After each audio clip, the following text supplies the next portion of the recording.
हमारे गांव में एक शख्स था। उसका नाम चमन लाल था। वो हर दिन सुबह उठकर अपने खेत को जाया करता था।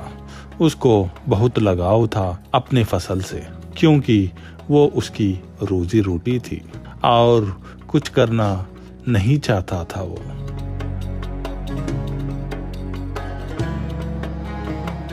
उसको सिर्फ अनाज उगाना था और सबका पेट भरना था। चमन लाल को काम करने के लिए काम तो बहुत था, लेकिन उसको सिर्फ खेती बाड़ी ही पसंद थी।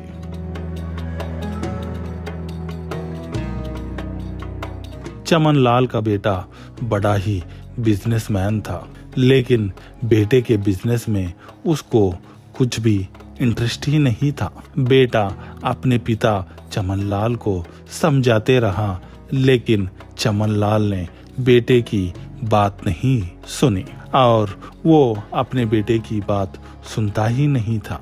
ऐसे ही चमन लाल फसल उगाता और बेच के अपना गुजारा करता था।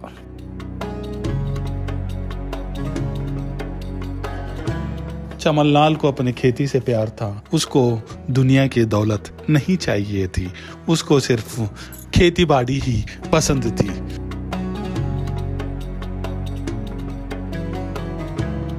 खेती बाड़ी से कितने भी कमा लेता, वो खुद के लिए नहीं और दूसरों के लिए भी यूज करता था। चमन लाल को उसके पिता ने सिर्फ खेत ही रखा था और कहा था कि यही दुनिया की दौलत है, इससे ही सारे लोग का पेट भरा करता है। चमन लाल को कितनी मोहब्बत थी अपने फसल से, उतनी ही मोहब्बत थी अपने बेटे से।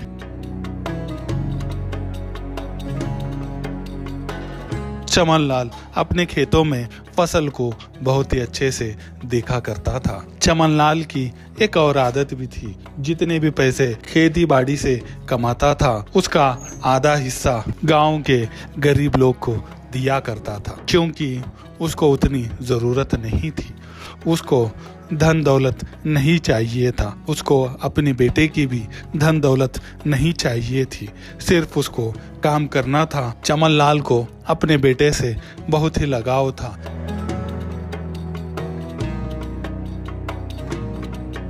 चमन लाल अपने बेटे को कभी भी एक पाई भी नहीं पूछा करता था। चमन लाल अपने बेटे को कभी कुछ नहीं मांगा।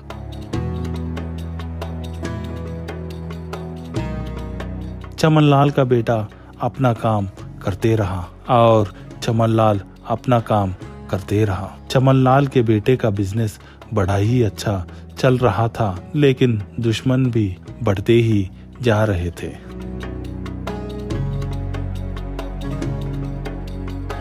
चमन लाल का बेटा समझ रहा था कि अब मेरे दुश्मन कोई नहीं है, लेकिन अचानक से थोड़े दुश्मनों ने गाड़ी से एक्सीडेंट कर दिया। चमन लाल का बेटा बड़ा ही जख्मी हो गया।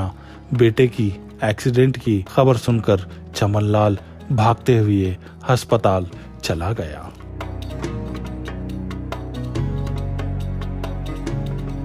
और उसका ट्रीटमेंट खत्म हो जाने के बाद घर लेकर आ गया। जिसने चमन लाल के बेटे का एक्सीडेंट किया था, वो शख्स खेती बाड़ी खरीदा करता था और बहुत ही मुनाफा आने पर उसको बेचकर दूसरा लिया करता था।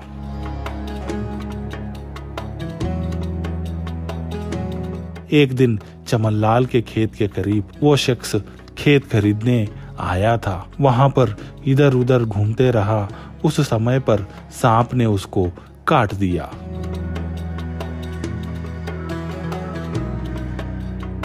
और वो जमीन पर गिड़गिड़ाने लगा और उसको देख के चमन लाल भागते हुए उसके करीब चला गया। हालत बहुत ही खराब थी, इसीलिए अपने घर लेकर आ गया।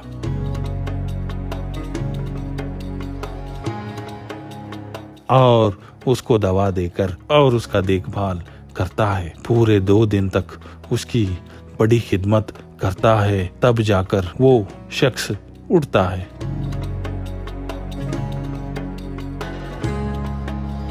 चमनलाल का बेटा उसको देखकर एकदम परेशान हो जाता है और पिता से कहता है, ये तुमको कहाँ मिला? चमनलाल पूछता है, क्या तुम इसको जानते हो? हाँ कहकर चमनलाल का बेटा अंदर गुस्से से चला जाता है।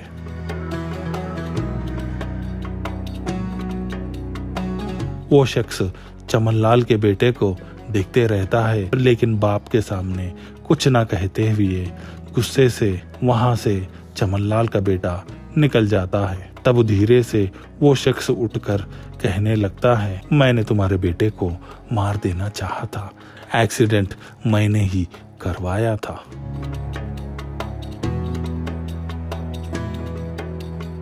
लेकिन तुमने मुझे बचा दिया। अपने बेटे के गुनहगार को तुमको नहीं बचाना चाहिए था। ये तुमने क्या किया? इससे तो अच्छा रहता कि तुम मुझे वहां पर ही मरने देते। क्यों मुझे बचाया? इस दर्द को लेकर अब मैं कैसे जी पाऊंगा और अपने आप को कैसे माफ करूंगा?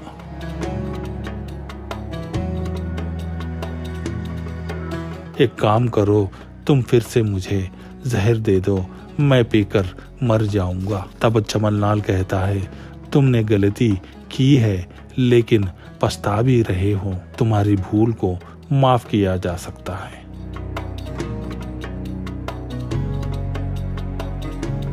हम किसी को भी दुख देते हैं तो हमें कोई और दुख देता है। और तो और चमनलाल ने कहा, मैं एक किसान हूँ, मुझे जहर देना नहीं आता। मुझे तो सिर्फ खेती बाड़ी करने आती है और अनाज से दूसरों का पेट भरने आता है।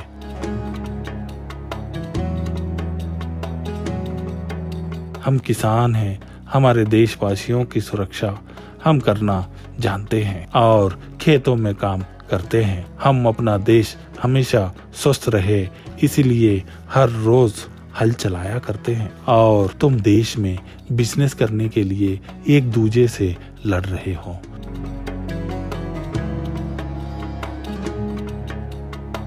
और जान से मार रहे हो। तुमने मेरे बेटे को एक्सीडेंट करके मारना चाहा, लेकिन खेत में तुमको सांप ने मारना चाहा। वहां तुम्हारी गलती है, यहाँ सांप की गलती है।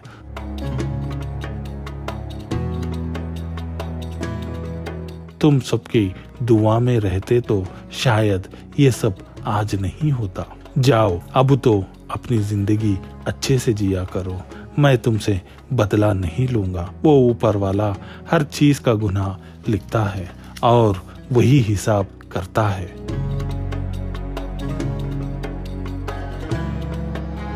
हम कहाँ पर भी गलती करते हैं वहां पर ही हमें भुगतना पड़ता है। यही उसूल है ऊपर वाले का। वो शख्स ये सब सुनकर रोने लगता है और कहता है, मैं दोबारा किसी का दिल नहीं दुखाऊंगा। ऐसा कहकर वहां से चमनलाल के बेटे के पास जाता है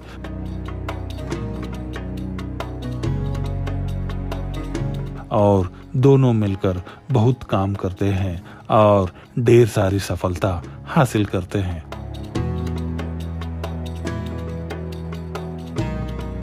और सबकी मदद करते रहते हैं। ये स्टोरी ने हम सभी को क्या सिखाया और हम सभी ने ये स्टोरी में क्या देखा?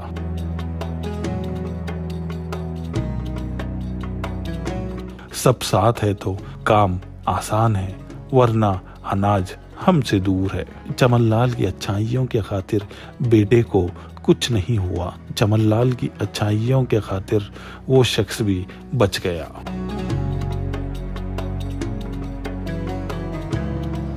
हम कहते हैं, एक दूजे का सहारा बनो, एक दूजे के काम में हाथ बटाओ, एक दूजे मिलकर अपने देश को आगे बढ़ाओ, एक दूजे मिलकर अच्छे रहो।